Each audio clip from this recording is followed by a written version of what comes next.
Square one. Square one.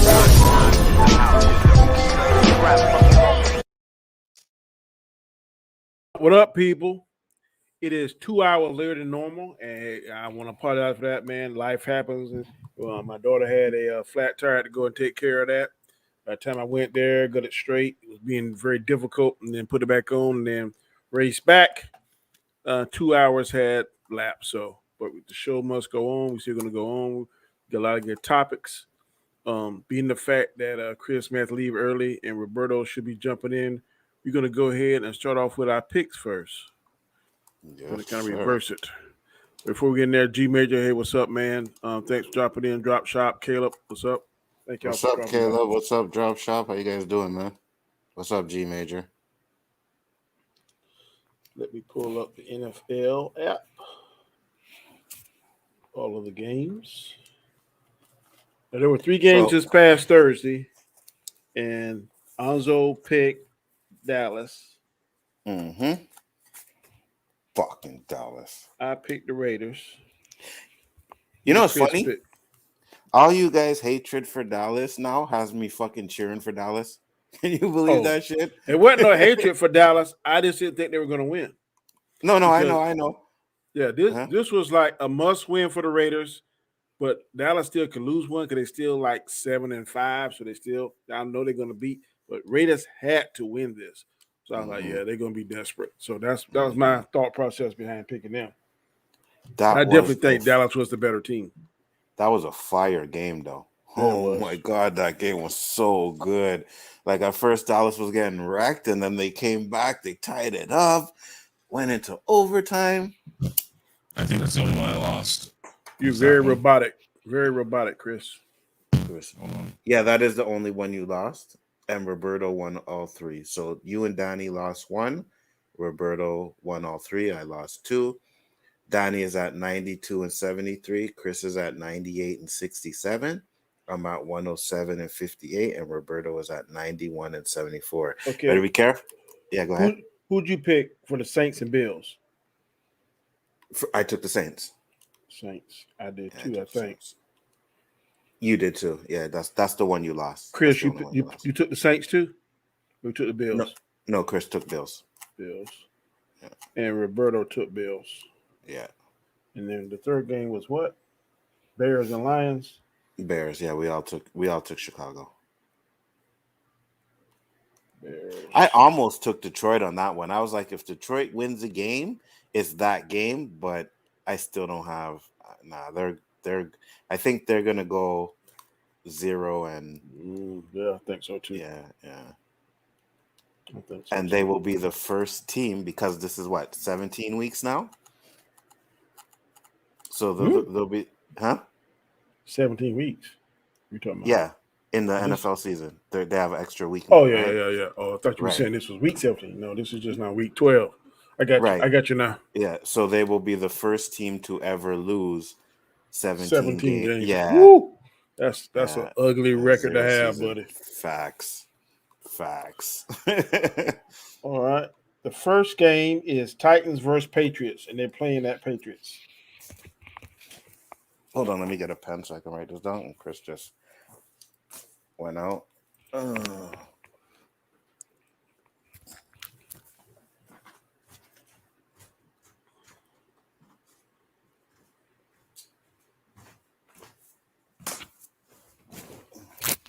So you know what? I've been sleeping on them for a long time. I'm taking the Pats.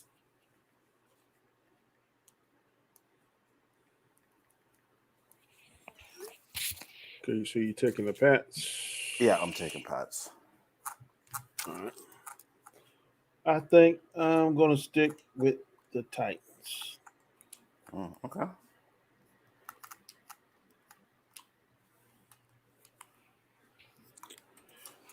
The next game is the Bucks and the Colts. Bucks and the Colts. I'm definitely taking the Bucks. Bucks. I think I'm going to take the Bucks as well. What's up, Keely Chow? Thank you. What's up, Keely Chow? How you doing, brother? Glad you could pop in. This is the battle of the Think It Up. Jets versus the Texans. Oh, fuck that. I'm taking the Texans.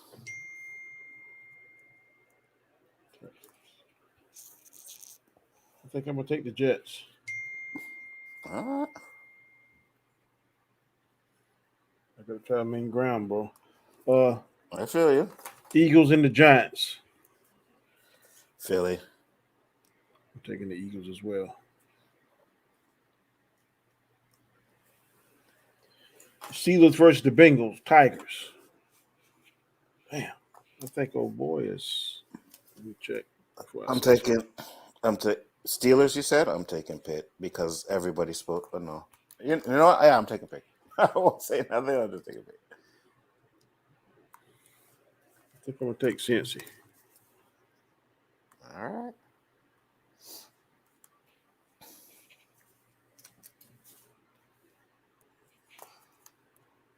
Let me double check something. Mm-hmm. Why are you double checking, Daddy? Who's coming back? The records? What you checking? Huh? No, there was one time when Roethlisberger was questionable. I ain't sure. Yeah, no, I heard everybody's coming back. Like even some of their offensive line and defensive line that were injured. I heard some of those guys are coming back this week, so or at least supposed to. Plus Pittsburgh is in a must. This is a must win for them. Yeah, right now they're 5-4-1. Yeah, this is a must win. Right now, this is the battle of who don't give a shit. Falcons and the Jaguars. Oh my God! Really? Fuck. I'll take it. I'll take ATL. Fuck it. I think I'm gonna take them too.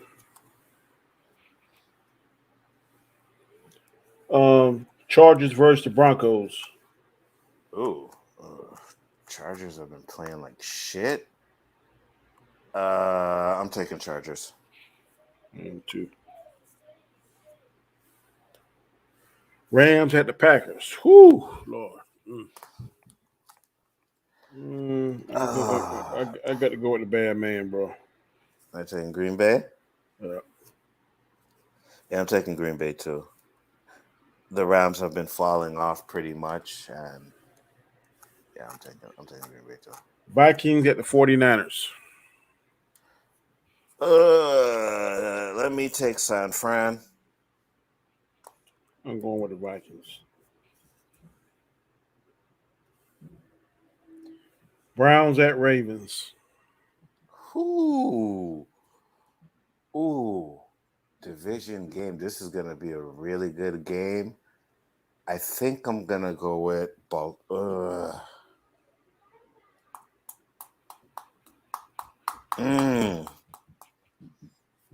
You know what? I'm gonna go with Cleveland. No, I'm gonna go with Baltimore. I'm going Baltimore myself. And Monday night would be Seahawks versus Washington football team. What's good, Tony? What's good, Captain Track? Thank y'all for stopping by, man. We appreciate it. Right now, we're just doing our picks. We're going to get into the categories here soon. Roberto and Chris supposed to be coming. But right now, me and Alonzo are carrying the show. And like I said, we're just doing our normal picks. And the last pick of the week will be Seahawks versus Washington. I'm gonna take the Hawks. Seahawks. I'm going to take Washington. I want to take Washington too, I really do. I want to take Washington because Seahawks haven't been playing too good, but I don't have faith in Washington yet. What's up, T-May 41? Hey, what's up, man? How you guys doing? I didn't know you like sports. Yes, sir. We do this. Maybe we're doing this for what? 2 years now, Alonzo? 3 years? Yep. Yep, every Saturday. All right. We have made our picks. We will get our picks from the other two co-hosts when they drop in. Mm-hmm.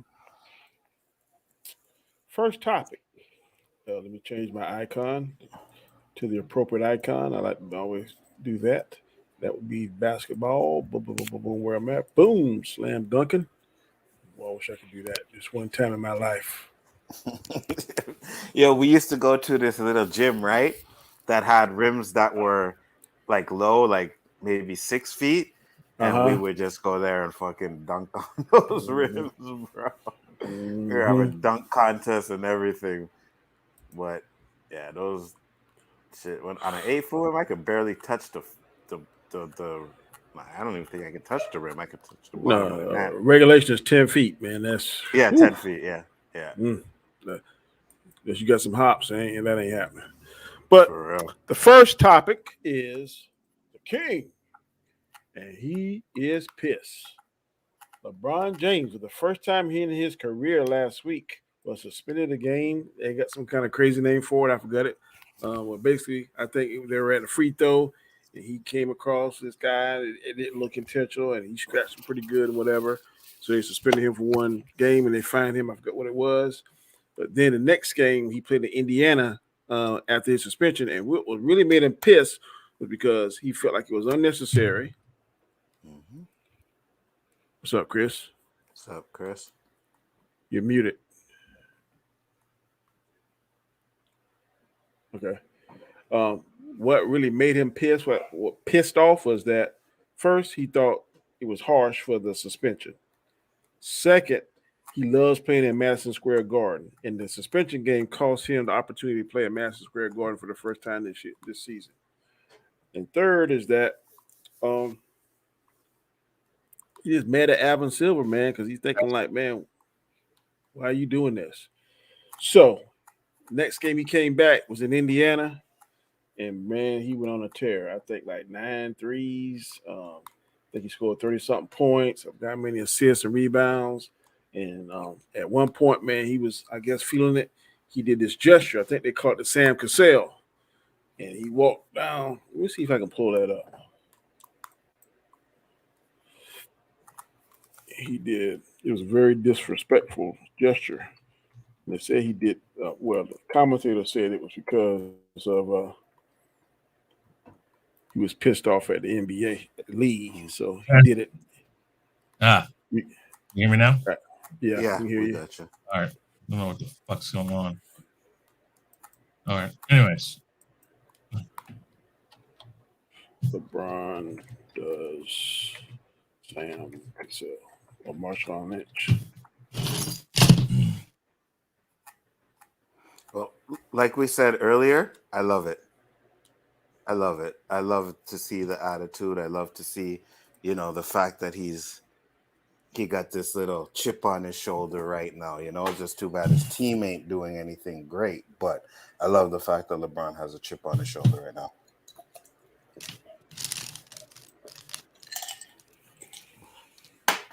Because a lot of the things with what happened to him, he basically feels like people are talking about, dirty player, and some players have had to come out and say, no, LeBron has never been a dirty player. So. Yeah, it's too hot for Sabonis to handle.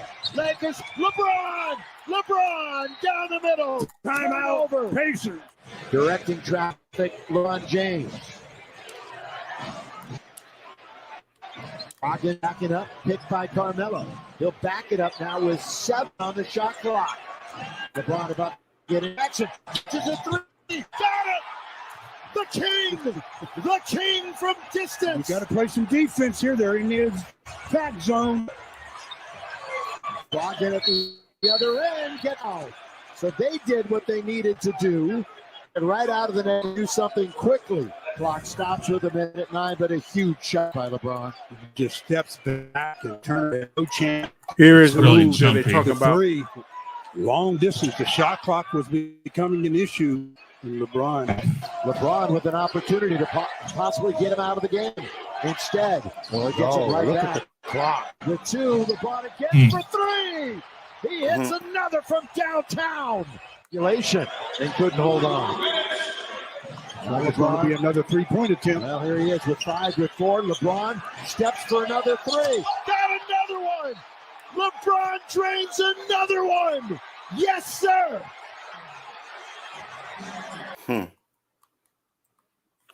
Now, they say LeBron hadn't done that since he left Miami. It's called a silencer, whatever that is. But the one they were really finding for is when he walked around like he had such a big set. He had to jog around. Hey, I thought the shit was funny. I was like, yes. For real. Put your big balls in their face, LeBron. Yes. So it cost him $15,000. Man, that's chump change for him, man. So, hey, do you think the gesture was worth it? You mad at LeBron? Do you think LeBron was justified at being mad at the league? Do you think the suspension was a bit harsh, being that he's the face of the NBA, of the league? What are your thoughts? You ever want to go first? Well, I said a few things, so Chris, go ahead. Okay. I got no issues with the guy. Okay. Listen, they're going to play like that. When you're in the moment and you're feeling good, you're going to do shit. You're going to do stuff like that. I mean, there are certain things I say that I think go over the top. You know, when you see like an opposing player run the football back to the middle on the home team's like logo in the middle of the field and spike it on there or do a dance on there. There are certain things, okay, that's a little much. But he's not doing anything. I agree. He's not doing anything like that per se. It's a 5-second gesture. That gesture is synonymous with lick my balls. Marshawn Yeah, Lynch but did fine. it. But what I mean is that's not, he's not the first or the last person who's going to do that. And it's not as obtrusive as, like I said, somebody blatantly I hear what you're saying. Somebody's face. I don't have a problem with it. I don't have a problem with it. We don't need none of us do it, but I think everybody's saying that's uncharacteristic for LeBron James. Because he try to play by the rules, this, that, and that. Anzo said the guy's got a little bit of swagger going on right now. He feels like he has something to prove. And when he starts proving it, he's going to let people know about it. Maybe that's what this team needs is a little bit of him. Commentators saying that he is mad because people coming after the throne. Always that he don't want to relinquish that yet. I'm not saying he's the best still yet, but he's in the top 5. No argument at all. But he don't want to relinquish it. But sooner or later, that's him and Brady drinking from this same fountain of youth or selling their soul to the same devil. I mean, I don't know what it is because I've never seen longevity in these two sports, near to the most physical sports, American sports that I've seen far as wear and tear on the body. So I'm not mad at him. Can't believe I'm cheering for him, but man, keep that chip on your shoulder. But you gotta, man, give that same your players that same energy because AD don't have no dog in him. AD don't get mad, don't get upset. He's just what are they right now? They're like 10-11 or something. They're like 500 right now. I had their record up earlier. I'm not sure exactly what it is, but they're in the middle of the pack. Middle of the pack team. Yeah. Okay. Topic number 2. Big bro schools, little bro, yet again. Seth and Steph Curry. Steph is the oldest. They went to Philadelphia and played 76ers. And for the first half, the 76ers was giving their ass all they wanted. Had them up by 19 points. Then, like always, Golden State turns it on in the third quarter. Steph went crazy hot in the fourth quarter and ended up beating them by 20 points. So, and they had this one player, I can't think of his name. They call him TBH, HBT, or something like that. He was on fire. I mean, grabbing boards, coming down. I'm not even sure Draymond played, but Steph is definitely in the talk right now. I think he's leading MVP. Do you think there's any legitimacy to that?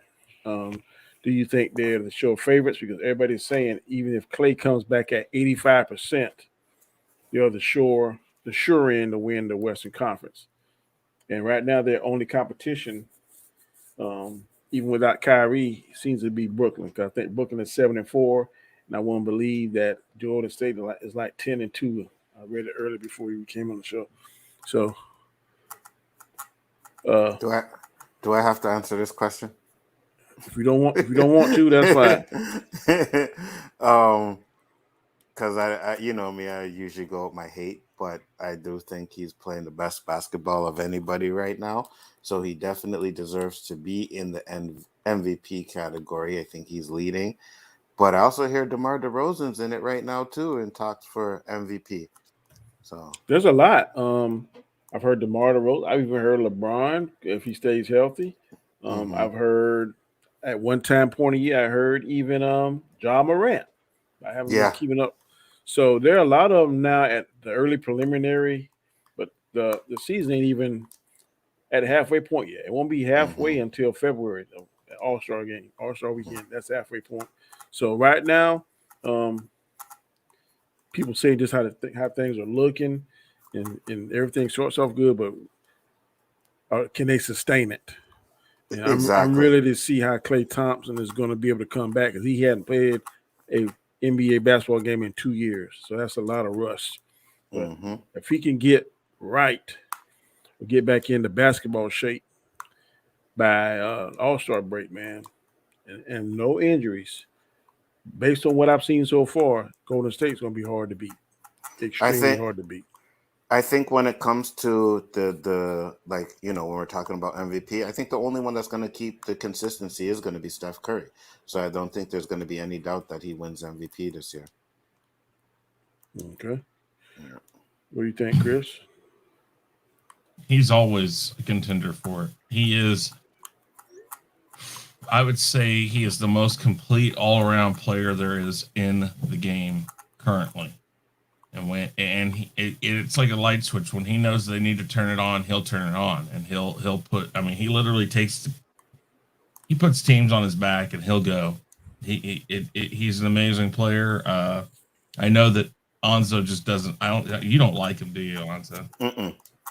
Yeah, see, I mean, listen. I mean, maybe it's the same thing as like Tom Brady. Everybody says, Yeah. everybody says, Tom Yes. Brady's a great guy. Listen, Tom Brady's not nearly the athlete or has the ability that somebody like Steph Curry does. Steph Curry is Trash.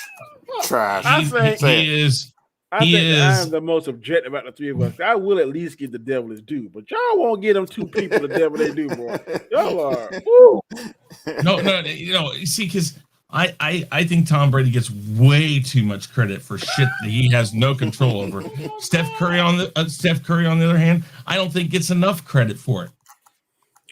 Look, Steph Curry I is love the Steph reason Curry, why. but there is no Steph way Curry, Steph Curry should have got a unanimous MVP over Michael Jordan. There ain't no way. yes. I honestly believe that there is a way Mm-mm. because he's the most complete player in the NBA right now. I believe. So let me. Okay, in the height of their power, you got first pick to pick your team. You gonna pick Steph Curry with Michael Jordan? Okay, see, where we weren't talking like that. No, I'm asking. No, you say he's the most complete player, and there's a way that he In can the get a NBA right unanimous. now. I am not No. saying of all time. I'm saying I'm right making the now. statement. I'm making the blanket statement that there is no way Steph Curry, as good as he is, should have been the first person to get a unanimous MVP. That's what I'm The saying. reason why Michael Jordan never got it because some people just didn't like him. That's Let's probably just be true. honest. Not Let's not just be only honest. not only that, but I do believe that, there's players that have had great seasons. And that year, I think it was undeniable that no one was having a better season than Steph Curry, right? So you can argue that maybe there are players that might have played a few games better or averaged, almost just as much points as Michael Jordan.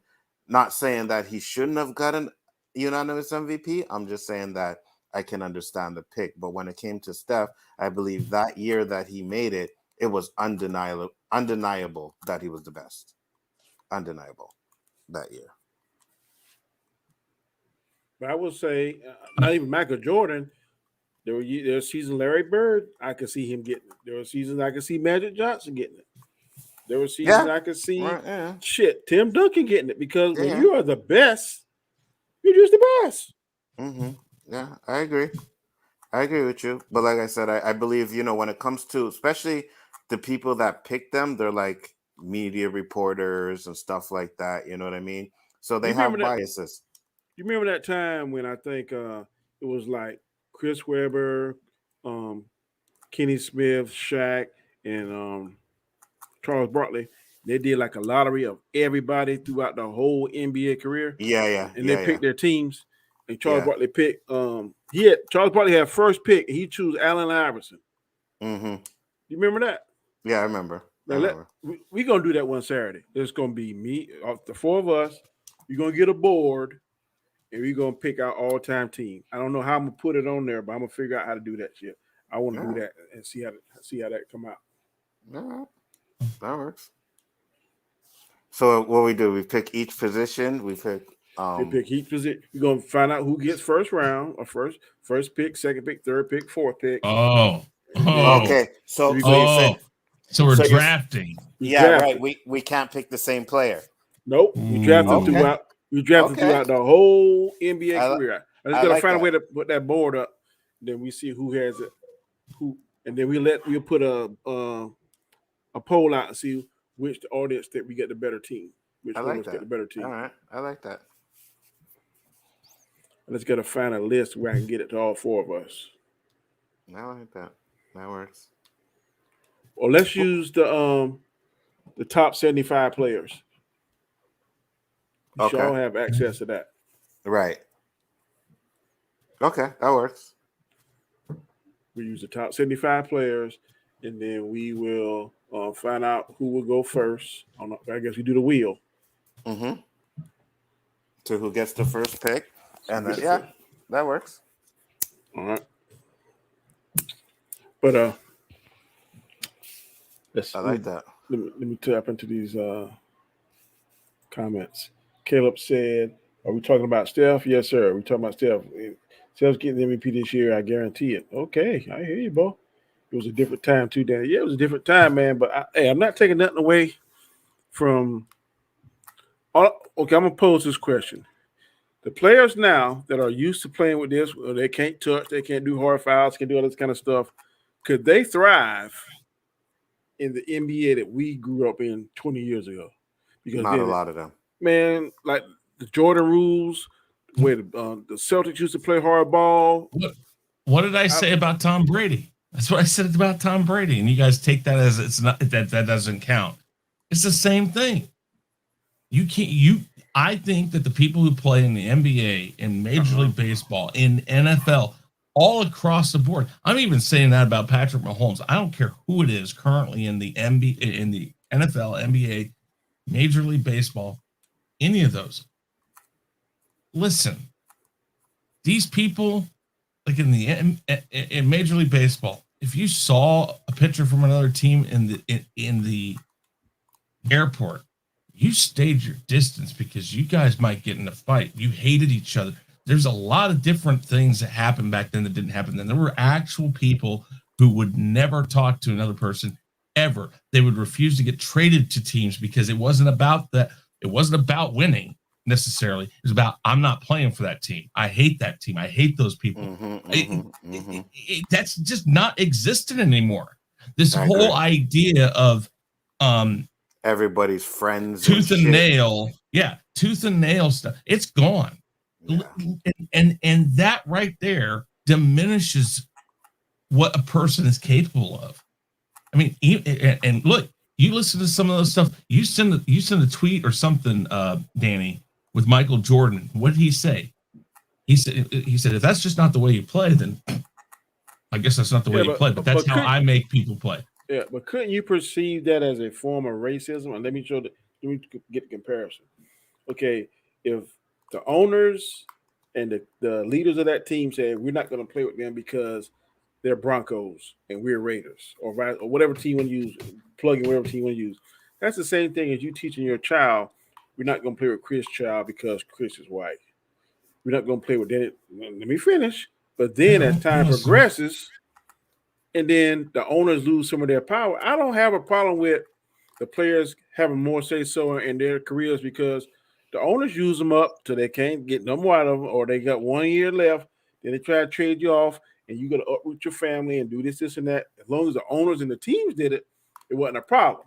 Nobody had a problem with them. But now that the players got a little bit more control and more say-so, then everybody got a problem with it. And I don't think that's crazy. No, because you're brought up in an atmosphere. You're brought up in an atmosphere So, like, if you get drafted by the Broncos, they have a mentality.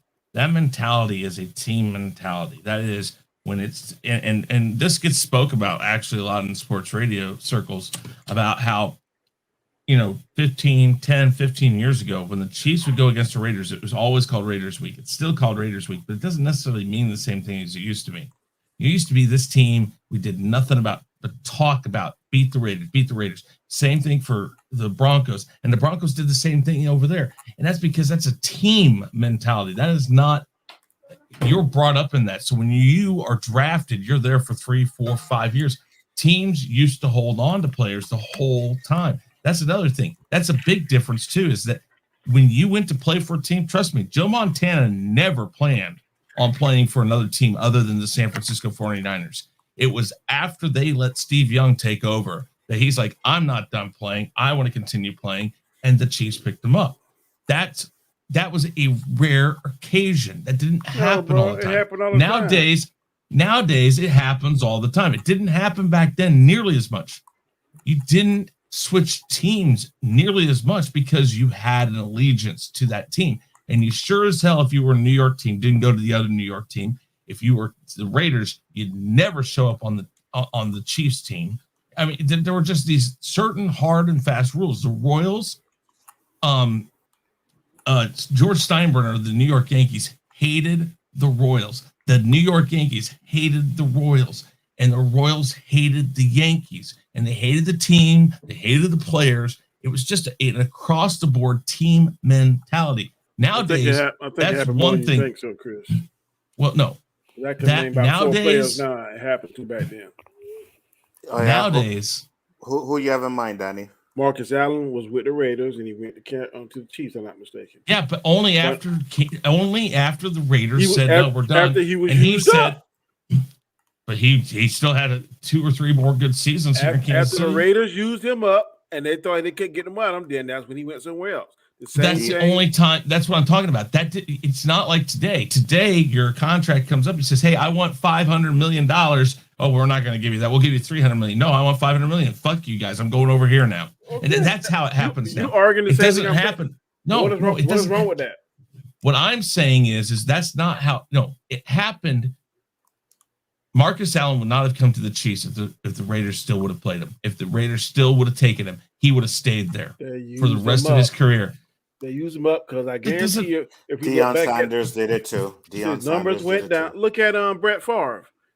Gave his life, all that stuff to Green Bay. Then they got rid of him. Went to Minnesota. What I'm saying is, I'm talking different here. You're not talking what I'm talking about. What I'm saying is that was only because the Green Bay Packers wouldn't keep him.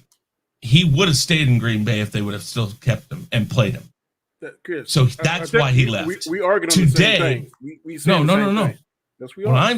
Okay, maybe we are, because what I'm saying is nowadays people leave just to leave because they can get more money someplace. Okay, and I'm saying back then they did that when the person's numbers or whatever start declining. Then the team did it. Now the players got the power to do it, and people are having an issue with it. And I personally don't have an issue with it. That loses fierceness, that loses team, that loses unity, that loses identity, it loses a lot of things now. Instead of team, instead of dynasty, you have a guy that decides, I want this is what I'm doing, I don't care. I beg to differ, but I'll say this. I understand what Danny's saying, and I do agree. I don't care if players go to whatever team they want to go to. My problem is when they decide I want to team up with the best. That's what I have. But hey, man, you said it. Brett Favre left Green Bay and he went to the rival team. You know what I mean? He went to Minnesota. And a lot of people were like, I can't believe he did that. Right? Deion Sanders won a championship with 49ers and went to 49ers Dallas. And then went to Dallas. And 49ers still wanted him, but Dallas was willing to pay him more money, and he went over there. So I just think we've lost a lot of that mentality. We lost a lot of that grit, a lot of that. Well, I don't think it's because of the player switching. I think it's because the rules have changed. Like you said, that's part of it. like when Terry Bradshaw was quarterback and Roger Staubach, they didn't have these rules now to protect them, and they was like, okay, you're gonna knock your fucking block off. But Yeah, now, because that's the true. rules now more are protecting the quarterback, because most time the quarterback on the teams is the marquee player. Not all the teams, but on the big team, popular teams, the quarterback is the marquee player. Nobody wants the quarterback to be fucking hurt and out. So that's why they did. That's why they did that, because if they didn't do something to protect these quarterbacks, it's going to hurt their bottom line, because the viewership is going to drop. Whether you like them or not, Tom Brady and Dallas Cowboys, them two motherfuckers draw damn people. I don't know. I know why. I don't necessarily like it, especially with Dallas. But how did Dallas get these prime games? Thanksgiving. I guarantee they're gonna play on Christmas. I ain't look at the record yet, the schedule yet, but I guarantee you Dallas, you watching Dallas play on Christmas.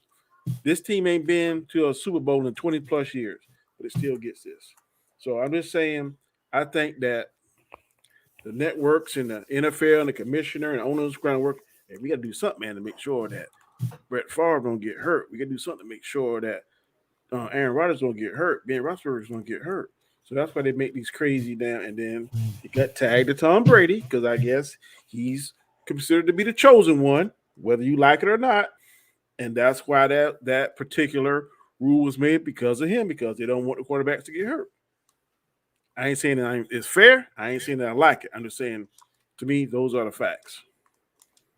I just think, for me, I think it's more of, well, this goes for NBA than anything, because it's hard to make a super NFL team, especially because you have to have great on defense, great on offense, right? But for me, when it comes to the NBA, I think that it's just, I think everybody is too friendly now. You know what I mean? Back in the day, Michael Jordan was friends with Magic Johnson, but when that game time started, he wanted to kill him. He never wanted to play with him. He wanted to prove he was the best. And I just think people value the championships now more than the individual. I agree with you in the NBA.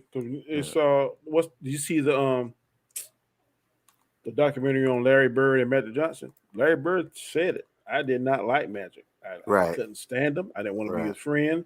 But after every game, he's reading the damn paper, seeing his stats. And until they made that damn Converse commercial, then that's when they became friends. But damn, friends, yeah. Bird still didn't want to do that shit. That's what I'm talking about. That's a rarity nowadays. I agree. Back in the day, I don't think it used to be everybody was like that. But I think it's evolution, though, because I mean, it is. Back in the day, 3 points didn't matter. Now 3 points seem to be king now. Yeah, but that's just the evolution. That's what makes. That's why sports are softer than they used to be. I agree with you on that, but particularly in baseball, nothing that I don't watch. But when I did watch a little bit, it was because some suckers was hitting home runs, jacking them. Yeah, I don't give a shit if they have performance enhancing drugs. I do not care about PEDs in the MLB. Okay, let all them motherfuckers take it. If you want to get some viewership back, let them start jacking them home runs like Sammy Sosa and Mark McGwire and Barry Bonds was doing. You start getting viewership back. It was very entertaining, I tell you that. Yeah. You know what I mean? Even for me, I'm not a baseball person, but when it came to that year, I was watching baseball like crazy. Yep. See if you do it again. Yeah. All right. Next, JJ Redick and Stephen A. Boy, they went at it this time. This past week. Oh, yeah, they went on it. JJ Redick, I think, comes on Wednesdays on First Take. And the topic was Michael Jordan and Kobe Bryant instill what's the word to use? Instill instill more fear to their players, and LeBron doesn't instill that same kind of fear. And JJ Redick was pretty much told Stephen A that he was crazy. That people are fear LeBron. He said, look, there's a difference between the fear I'm talking about and respect. He said, do they respect LeBron? Hell yeah. Do they have schemes for him and stuff to try and slow him down? Yeah. But I've heard, and I haven't heard this about LeBron now, but I've seen players that played against Michael Jordan, J.J. Ryder. I've heard Reggie Miller. I've heard Kevin Garnett tell their stories on YouTube that, look, when you talk shit to Michael Jordan, your ass paid for it. I don't think that kind of fear, and Kobe hit was the same way. I don't think LeBron James has that kind of fear with players now because, like Chris said, I think it's a softer NBA. Back then, the only ones that really stood up to Jordan was the Pistons. They didn't care, and they physically. But I've seen the show on YouTube where it's Joe Dumars and Isaiah Thomas talking to Steph Curry and the other Splash brother, Klay Thompson, and they give him Jordan respect. They said, "Man, I would hate to see him come because I knew, man, whatever we do, throw two, three people at him, he still was going to do this, and we had to do this and had to do that." So, do you believe that Stephen A. was right or JJ? JJ Reddit pretty much said that players fear LeBron the same way that players back in Kobe Bryant's day and in Jordan's day fear those players. Anyone who wants to speak on that? Yeah. I'm sorry. Go ahead. No, you go ahead. You go ahead first, Chris. Yeah, I think that LeBron is one of those guys that can instill some fear. There's a few of those guys still. But yeah, I mean, I can see all that. I don't necessarily disagree with it. LeBron is intimidating when he wants to be, but I think we kind of touched on the fact that this year it's like he's got a little bit of a chip on his shoulder now, and I think he's missed that the past year or two seasons, and maybe that's because of the way that they were. Like, for instance, they went a year without having anybody watch them. I mean, and being in a bubble that can really change your mentality when you're playing. It's like he's back to a form that he hasn't been to maybe a couple, 3 seasons. And when you get like that, there's been a couple incidents this year with LeBron. One is the whole eye elbow check thing, whatever that whole thing was that he got. How much of a suspension did he get for that? One day. That's what I thought. Yeah. And I mean, so when people do that, and the fact is I'm not saying he wanted to do that. But I think we touched on this too. Nowadays, people run up and say, hey man, I'm sorry. Listen, when you're in a game, you might not have wanted to do that, but don't show that guy you didn't want to do that. Just step back, let whatever happens happen, go back to playing. And after the game, you can say, hey man, I didn't mean to hurt the guy, but yeah, they said that he asked for the guy's number. Yeah. And tried to call him personally. Do that after the fact. Do that after the fact, and that is something that, and yeah, I've heard he wanted to say, hey, I'm sorry, and all that, and he was sorry. Oh yeah, I see Karl Malone do that shit to David Robinson, and he never apologized for that. And that's the thing, though. Karl Malone's a mean old SOB boy. Yeah, he is. That's the thing. That's so. But during the game, you don't apologize for what happens during the game. It happens, and that can be intimidating to some people. When a guy walks away, waits over in a corner or something,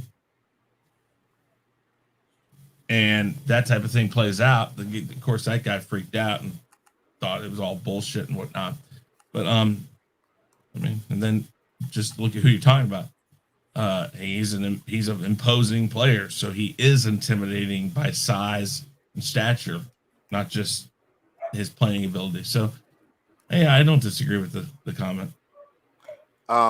Okay, so I'm gonna say if you're saying he's as feared as Jordan was, no. But is he feared? Absolutely. I don't believe that when these guys, if any of these guys say, no, I don't fear Jordan, I don't believe that. LeBron James, I don't believe that. Because LeBron James has been at the top of his game for so many years and he's so good, you know what I mean? You gotta have some sort of fear. Even if it's a respectable fear, you still gotta have some kind of fear for his talent, I've watched a documentary where Gary Payton, he was like, I didn't fear Jordan. I didn't care. I went Jordan at all the time. So there are those players that would fear Jordan, but there are those players that had no fear for him whatsoever. So, I agree with some of what you're saying because when I go up against certain attorneys, there's some I'll be like, okay, I'm not worried about him. And there's some I'd be like, okay, yeah, I better be on my game. So that's how I'm gonna compare it.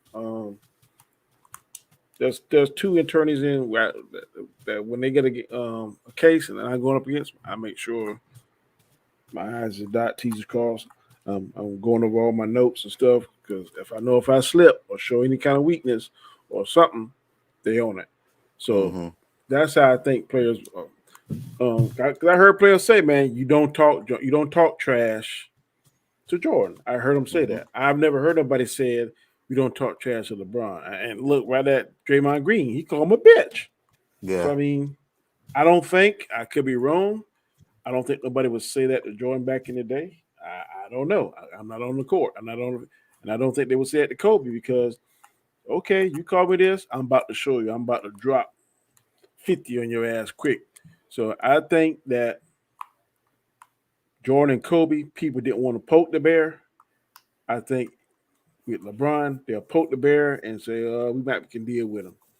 I don't know. I could be wrong. Like I'm Hey, not out there. a lot of people say you don't talk trash to Tim Duncan either. You know what I mean? But Yeah. not because he would talk trash. He would kill you with your game. Oh, They're like, Garnett said that he couldn't even damn shake him. right, Let right, Tim jump. Hey, good try, man. Good try. And then he done get down there and fundamentally whip your ass all night. So yeah, everybody. There's some players you can't. And Tim Duncan's one of them. From what I've heard and what I've seen on YouTube, he was one you couldn't get in his head. right, So right. hey, And I think that's the thing too. Jordan was one of those players that Jordan and Kobe were one of those players, two of those players that you can't get into their head either. I think you can get into LeBron's head. I do too. Yeah, That's very. I think I you agree. can I get agree into with you 100 LeBron's head. percent. Yeah, 100%. I think he's scared to go that free throw. yeah, When the game's on the line, he don't want no part of that free throw line. I agree. I agree.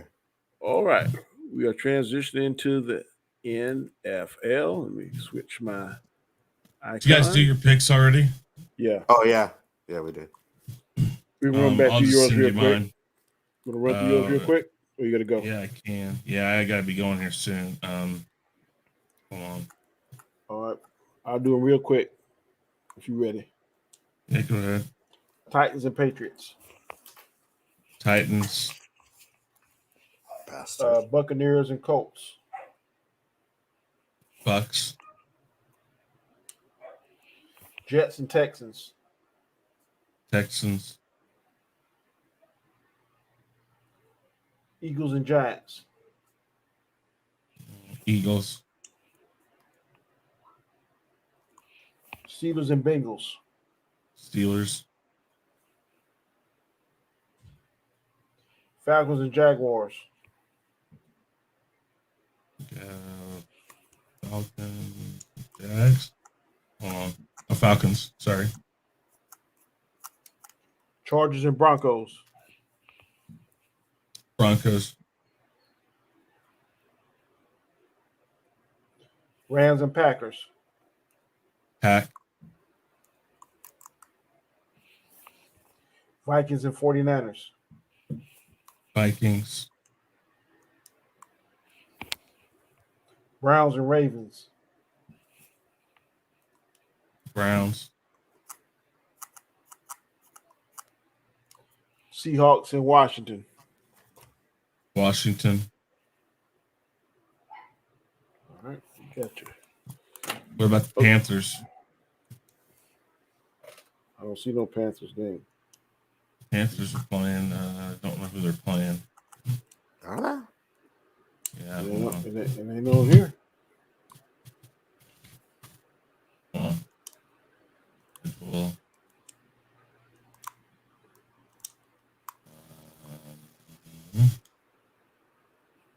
They are Dolphins. Panthers and Dolphins. Okay. Panthers. Panthers.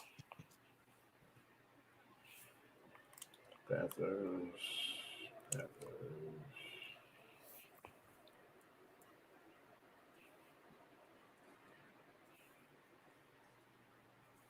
I'm going with Dolphins. Oh really? Okay. Well, I got to make up ground. I can't go to everything y'all going. Fuck it.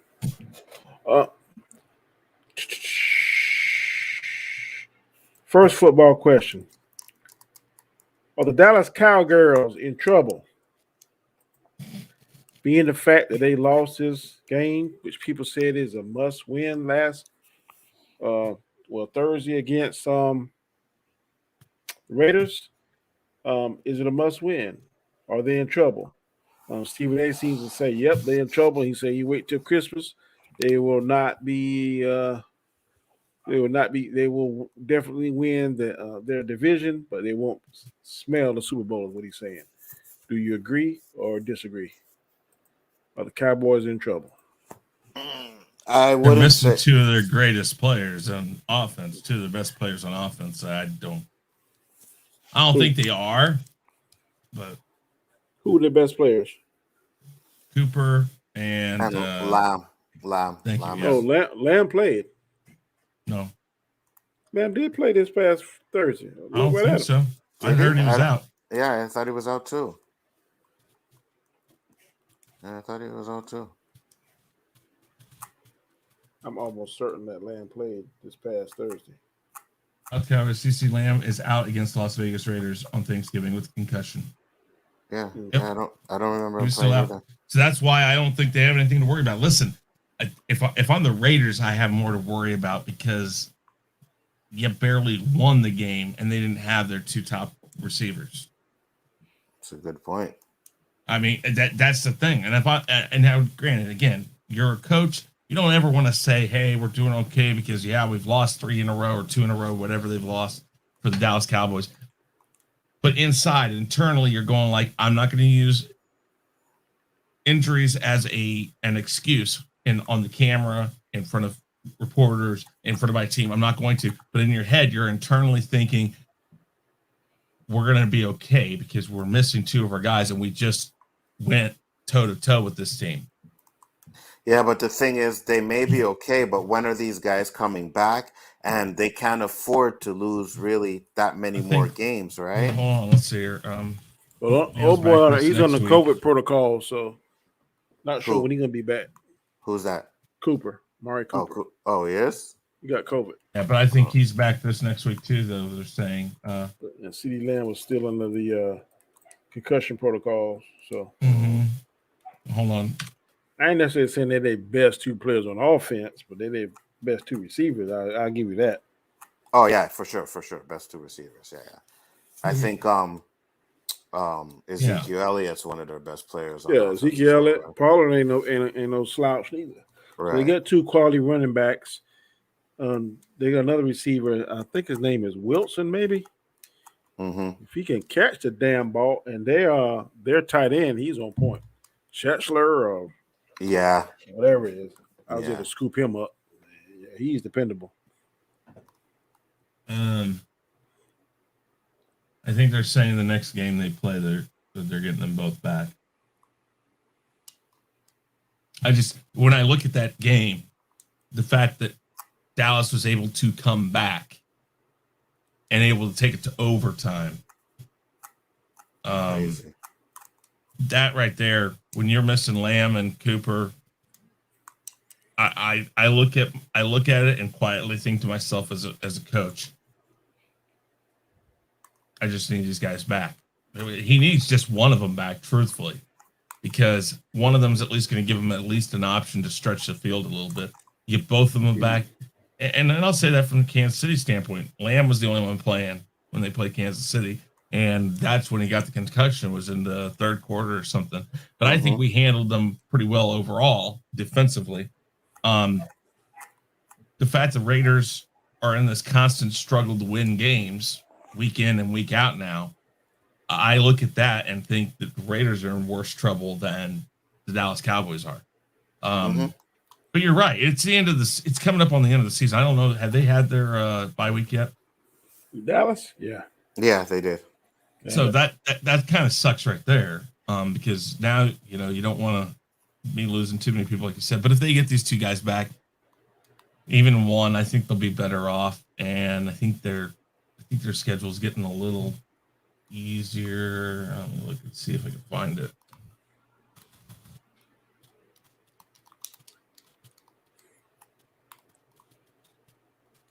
See, Dallas, like I said, they'll be okay as long as they can win a few games without their players, if that's the case. But they can't lose. They can't lose too many more. All And right. we know December has always been a struggle for them. Yeah, that's true. So they got Saints, which depending on the week, and they haven't looked that impressive lately. So the Saints is next. That's this next Thursday, so they get a whole week to recover and get their guys back. Then they go against Washington, which depending on the day, Washington could or couldn't show up. Giants right now are in a fucking mess. So there's the Giants until they find somebody that can actually do something with their offense. I think they're okay there. Then they're against Washington again. So that's to me right there, that's tentatively 4 wins in a row as long as they play up to their standards. Then they have the Cardinals. Depending on where the Cardinals are at that time, that could be a tough game. That's an ass whipping. Maybe it just depends because I'm telling you, Cardinals. When they get a boy back, they Cardinals got the same without the quarterback, but he should be back. Yeah, but that's the bad thing. Everybody knows that now. So trust me, that's when they start going after the guy. Well, you can say that for most teams. Yeah, They're not saying the same without that. And then Kansas City damn sure ain't the same without Mahomes. The last game is the Eagles, so maybe the last 2 games of the season. So if they win the 4 that they should win, Saints, Washington, Giants, Washington, if they can win those 4, that puts them at 11, and then they lose 2 more, so 11 and 6. That's probably good enough to get to the playoffs. I mean, and that's assuming that they do lose the last 2. The Eagles are going to be tough because they're just a tough team, period. Not necessarily a good team. They're just tough. Yeah, nobody ain't figured Jalen Hurts out yet. That's the thing. Yep. So I don't think they're in trouble. Give me one more week you give me next Thursday against the Saints as the Saints come in and stop them everywhere, even with Cooper and Lamb, and they lose again, then we can start talking about being in trouble. Because that's 3 losses in a row.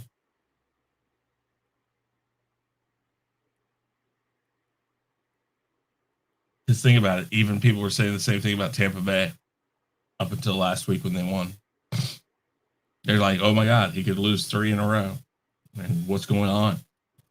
That's when it starts sinking in that you could have problems, is when you get to that 3rd loss in a row. It's like, well, what the hell is going on?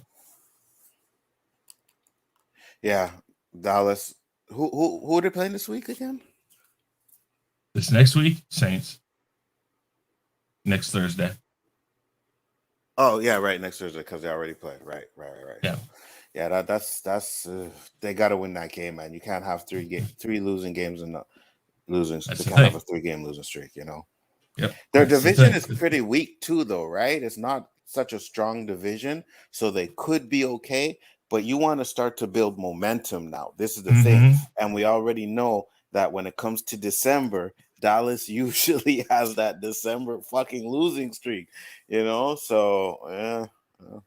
Maybe they started it a month early. Yeah, maybe. I don't know. I think they get their 2 receivers back.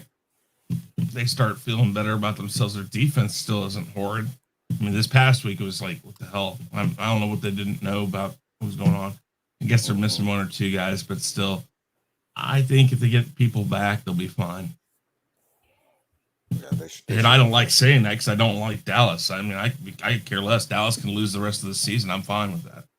But if you ask me honestly what I think they're fine. Okay. All right. Next topic. These 2 commentators, one is Swagoo, the one on the left, the black gentleman. I can't think of the white guy's name. Is something crazy. But they were on First Take covering for Steven and Molly. And the question came up, who was the best football player of all times? The gentleman to the right, the white commentator said it was Brady. The black commentator said it was Lawrence Taylor. Lawrence Taylor. Yeah. And he said each one of them had legitimate arguments. He said that there are stats and stuff and different things that that Tom Brady has just shattered, and and don't see anyone catch it anytime soon. And then the guy said that Lawrence Taylor changed the game for as offense is going to build schemes just to stop this guy. I think the right guard, either the left guard, became very synonymous because that's what he used to attack. And, of course, he broke Joe Theismann's leg on that terrible game that day. And Lawrence Taylor was just a terror. Teams just had to. Now, I know when they saw New York Giants on the damn map, they were in fear. No quarterbacks was in fear, no doubt in my mind. But who do you think?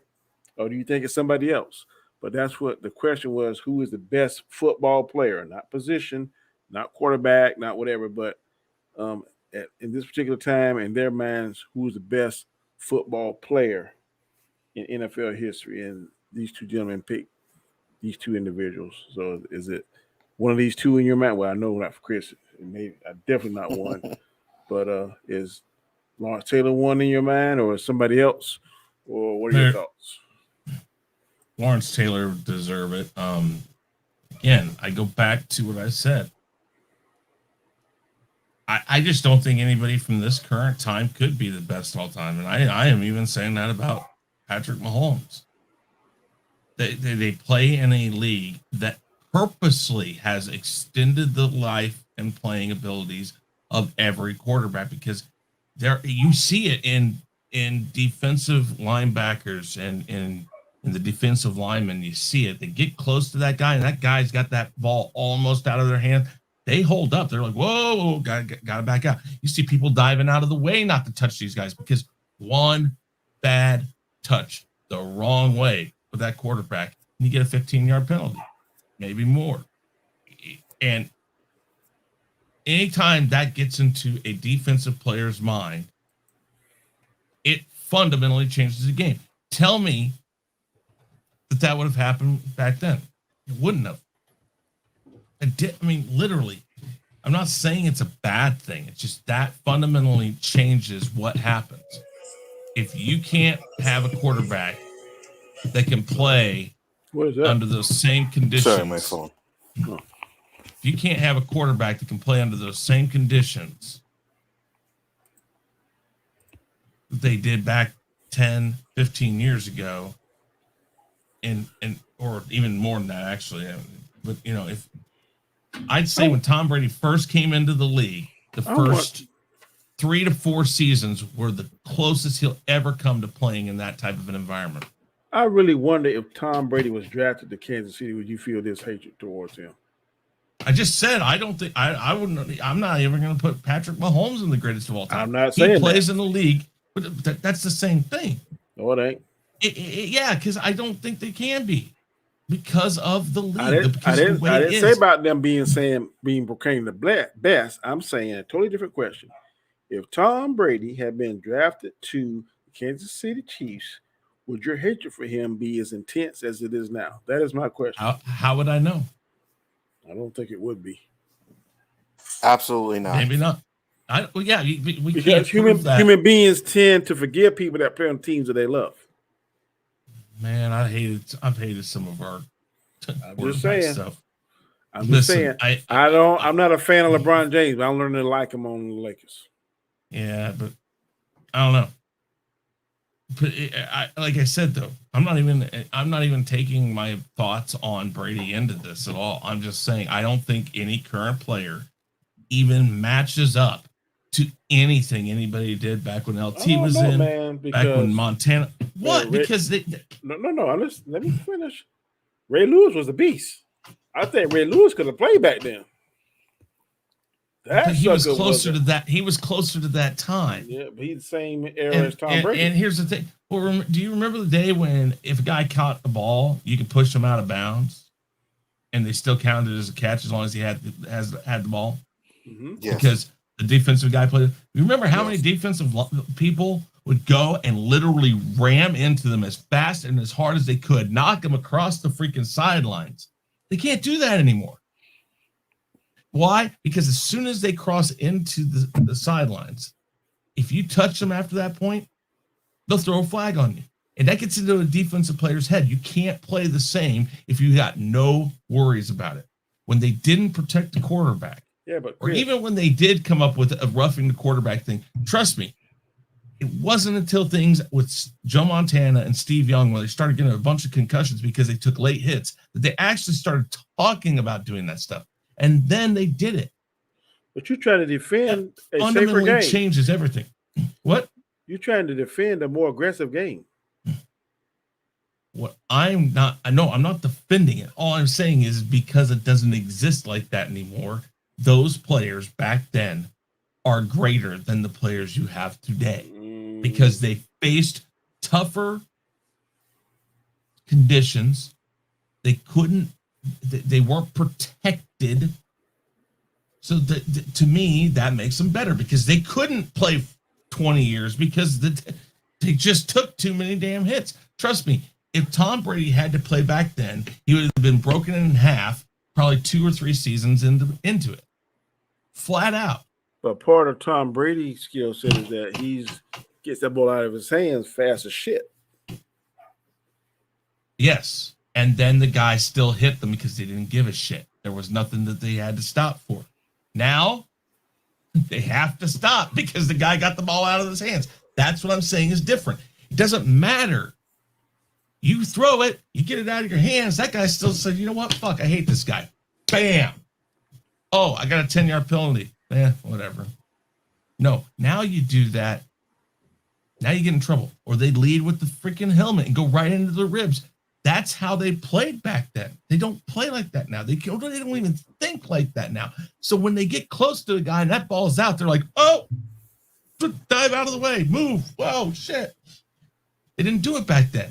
If you were heading to hit that guy, you still hit him. And you knocked him on his ass. You stood over him and said, do it again.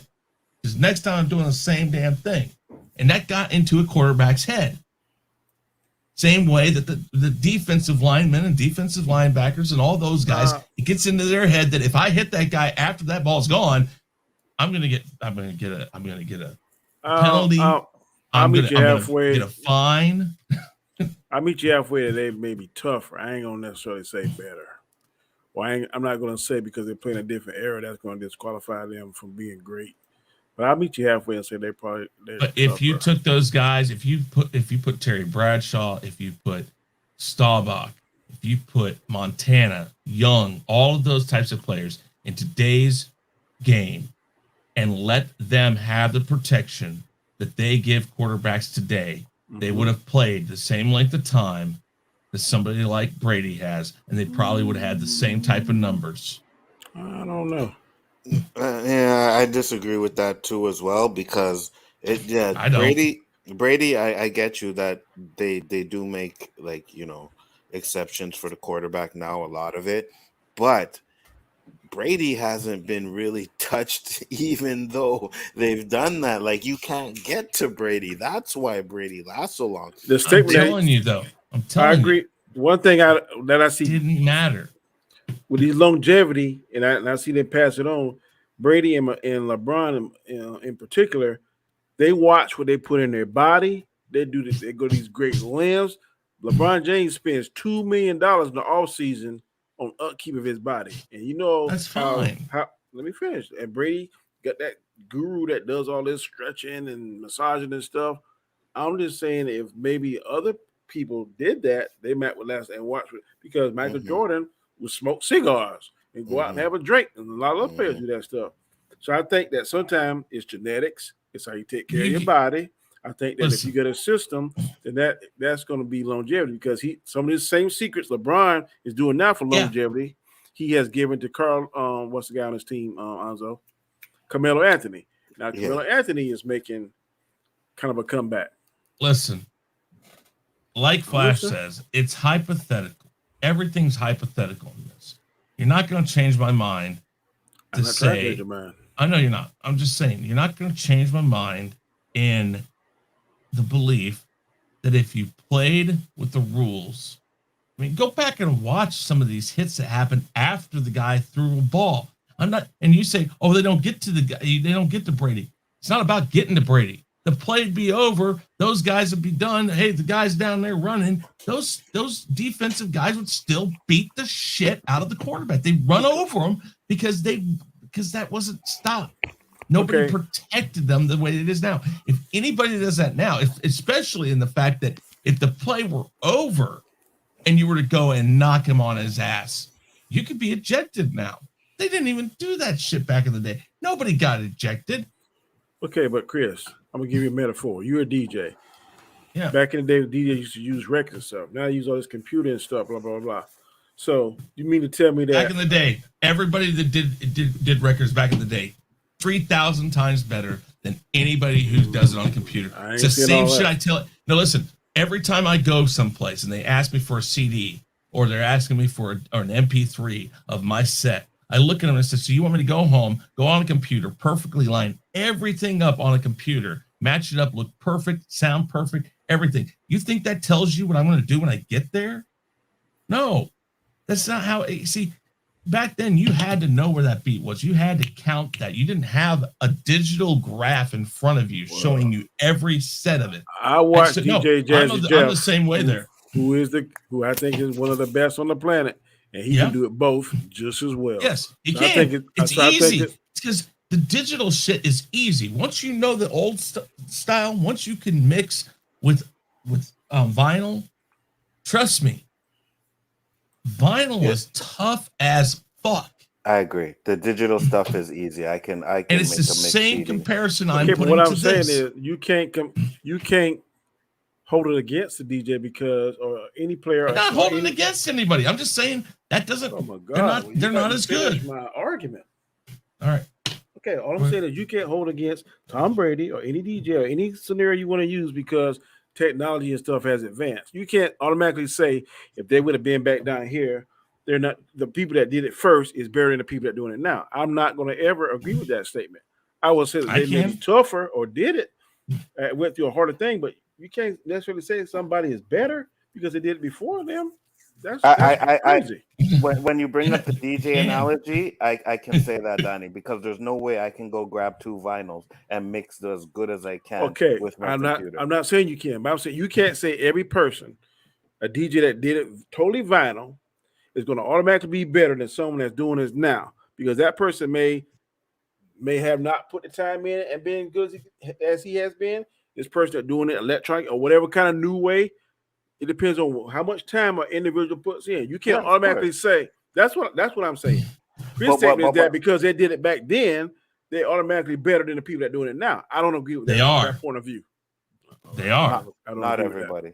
Not everybody. No, but wait. I'm saying if you want to go for the best of all time in the NFL, it's going to be back then. Period, because they dealt with different circumstances. And yeah, I can't change that for the people today. I can't help Tom Brady out with that fact. But it to me takes these people out of the conversation. I've been like that for my whole life. The only thing I will say is to Donnie's point. Yes, you are correct, Donnie. Like for me, if someone's just been DJing for like a month and he's been using vinyl, and then someone's been DJing for like 2 years using digital, he's probably going to be a better mixer, right? But now if you're saying they both have the same amount of experience, especially when it comes to DJing, I would say it's the old school because it's a lot harder. It's a lot harder. They made it easier for So you think that players back in that era are better players than players now? That's what you think? I was carrying that same logic going to this conversation. No, I'm not saying that in football. I think so. I'm not saying that in football. Okay, that's what Chris is saying. No, I know. But I'm not saying that in football because players are a lot bigger, a lot stronger, and a lot faster now. That's just like cars. Cars that were first made won't hold account of the cars that are being made now. Yeah. There ain't no way. It just won't. So well. Trains that were made back then won't hold account of the trains that are made now. Come on now, Chris. You gotta give me that. I'm just stating that things are designed to make things easier and safer now that were never thought of because that wasn't football. I agree. If you had those rules then, I think these people play a lot longer. Their records were a lot more. Bradshaw and the Steelers probably would have had. Listen, Well, But I you know also agree with you, Chris, how much of because a if Michael dynasty. Jordan played basketball today, there would be nobody. He would be getting anonymous MVP every fucking year Well, that's what I'm saying. Is like if he played today. there's nothing you can do to help Brady or Mahomes or Roethlisberger, any of these people. They're all out of that realm. They didn't play against these conditions. Like I said, Yeah, but Brady started at the towards the end end of of it, those things. right. And if you look, he didn't become as dominant until those types of rules started getting put into play. Think about it. The tuck rule. Mm, They took the tuck rule away. That would have changed the first one he had. Well, These they didn't things, even have the tuck rule when that shit happened, so that was bullshit to me. You know what I mean? I was a Raider fan at the time, and I found that was extremely bullshit. You talk about a rule that's in the NFL for years, and it's never, ever been fucking enforced, and all of a sudden because it's 9/11 and Patriots, and then you enforce that rule. yeah, I'm just saying that as those rules that have helped the quarterback not get those types of hits have happened, his numbers have gone up, and his appearances in games like the Super Bowl have gone up, and up. I'm trying to think. Hold on. Let's see here. But I'm with Flash. I'm saying Brady. It's Brady. I like Lawrence Taylor and everything, but if we're talking about the greatest of all time, the greatest player of all times, I think it's Brady. That's my choice. All right. Let's jump on this last because it's about that time. Yeah. Last one. Baker Mayfield's getting booed by his fans. The dog pound is pretty much turning on him, and he made a statement on after the game like he don't really care because probably the same idiot fans that are booing and making noise when they're on the offense and his players can't hear the calls. And then his wife sent out something on Instagram that you better not talk bad about my husband because after this game, he played tough. Don't tell me it ain't tough. Some of the players on the team need to get tough like my husband. So all that stuff is out there. You think Baker Mayfield's days are numbered in Cleveland, or do you think he's gonna bounce back? You think he's gonna because who was saying it? Shannon Sharp always said that he was average. To be the first draft court QB, that he's an average QB. Should not have been going that high. And it kind of looked like what he's saying. I know he's hurt now. He got, I think, a shoulder injury, I think a groin, I think I heard. So, Baker Mayfield, is he in trouble now that his fans are booing him? I think he has until the end of the season to see how then they'll judge his performance through the whole season. But hey, man, I like it. At the end of the day, when you're on the field, you're gonna get booed, you're gonna get cheered. You know what I mean? So you got to take all that shit with a grain of salt. So if you want to be like, "Hey, boo me," I'd be like the same thing. Yeah, oh, I don't care. I'm out here to do a job. It's not whether you like me or not. You know what I mean? It's whether my coaches have faith in me or my teammates have faith in me. Now, his wife coming to his defense, I have no problems with that either. That's his wife. You know what I mean? She's gonna come to the defense, but don't do it by throwing the teammates under the bus. That's the problem. Well, I've heard a lot of his teammates actually getting his back on this. A lot of them say he's the guy. I think a lot of your problem this year is the Odell Beckham problem. It's that they spent a lot of time trying to do what Odell Beckham wanted to do. Do they have both Hunt and Chubb back? Chubb is back. Okay. But Hunt isn't? Hunt's not back yet, no. I think that's part of it. I think he's an average quarterback too, but I mean, I'll defend the guy. I don't think he's bad for that team. I think I think that he is what that team needs. I don't know about a win in the Super Bowl. He's capable of it. Just he has to get out of his own head. But his team has his back, from what I've heard. And when your team has your back, Doesn't goes a long matter. way. Yeah, it doesn't matter what fans or anybody says. Yeah, the fans just want to win. Fans don't listen. We're the same way here in Kansas City. You don't get the win by 3 touchdowns. They start saying, "Well, there's still this that's wrong. There's still this that's wrong. This is wrong. This is wrong." That's what a fan does. A fan wants to think that they know everything about football. We're doing it here when we taught. If they, as a team, feel that they are in a position that they still are in control of their own destiny, they can still win their division or they can still get to the playoffs. That's all you got to worry about. And like you said, at the end of the season, reassess where you're at with everything. Next season, without Odell Beckham Jr. there, I think this team thrives better because they don't have that issue. They don't have to think about that. They had him for 6 weeks this year. And listen, I mean, that didn't help them any. So I think that you get to the playoffs, it's a new game, it's a new life, it's 0-0, everybody's even. You go back out there with that mentality. Hopefully you have both your running backs back and you can go out there and you can kick some ass again. But as long as the team stays together and they know what's wrong, they know what they need to fix, they know what they need to work on, but they don't give up on each other. That's the thing. It's when you start getting people like Odell who start saying, "Hey man, I need the ball more. You're not giving it to me. That's why we're losing." You get those people in there, that's what starts messing stuff up. Yeah, agree. Odell been the scapegoat for a while now, so we'll see how the That's Golden Boy what I'm saying. does without that scapegoat. So like I said, I think Baker's a mid-pack quarterback, and he's good. He's good enough for that team. That team just needs to have everybody healthy, and it just needs to go the right way. But they are capable with the team they have of winning a Super Bowl. They are. Just everything's got to go their way.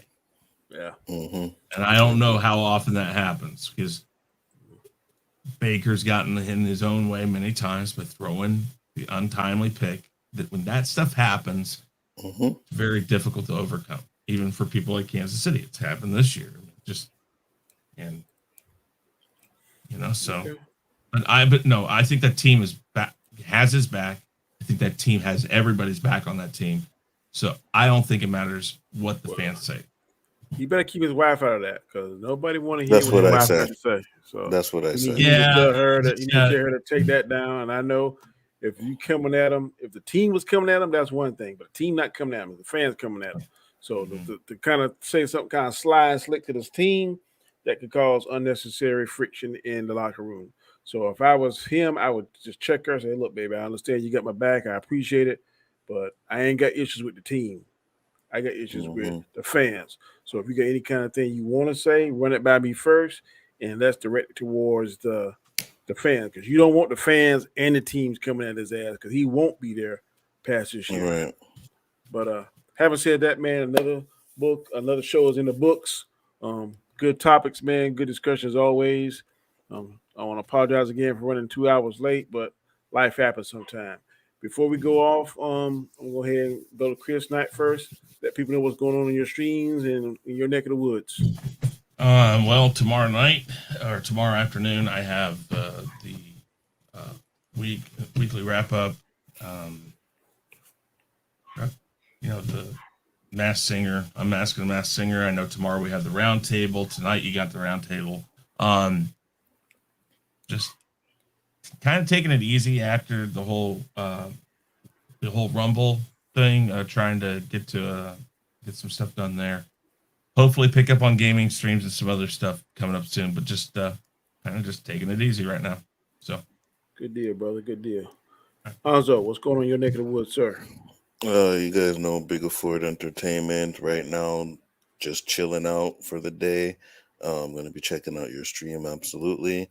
But no, tune in next week. Chaos List, Chaotic Conversation, Rule of 3, OOC. We started again, but right now, just enjoying the weekend. So. All right. And I am Danny, aka Comic Chat. This is one of my shows. I share with these two gentlemen, man. We have a lot of shows, a lot of content, a lot of good material. We thank each and every one of you for joining us, hanging in with us. Please subscribe. If you haven't already, please tell your friends and family to subscribe because we all are trying to reach certain goals, and we can only do that with you. Catch me in the next few minutes. I'm going to hop right on to the first group of the roundtable, Hawkeye Roundtable, that's now showing on Disney Plus. We're going to be breaking down the first 2 episodes. It's going to be myself, Perp, Comic. I want to make sure I say his name right. Road Comic. Should be Dandelion Fluff and Guy Scar. So please tune in and check us out. Then tomorrow at 8:30, it's going to be the same regular crew. Me, Chris, Anzo, I think Alternator, LDG, the regular crew, Comic Division. So please tune in and check us out tomorrow. Until then, take it easy. Peace. Pull up the outro, and we're going to bounce with where you at, you outro, you. Nope, wrong one. Nope, wrong one. Where you at? Where you at? Where you at, outro? Where you at? And Big Ben will What? Big Ben will do what? saying Big Ben will retire when he's ready, Flash. Damn. Just, I hear you. peace. Here we go. We ain't got no more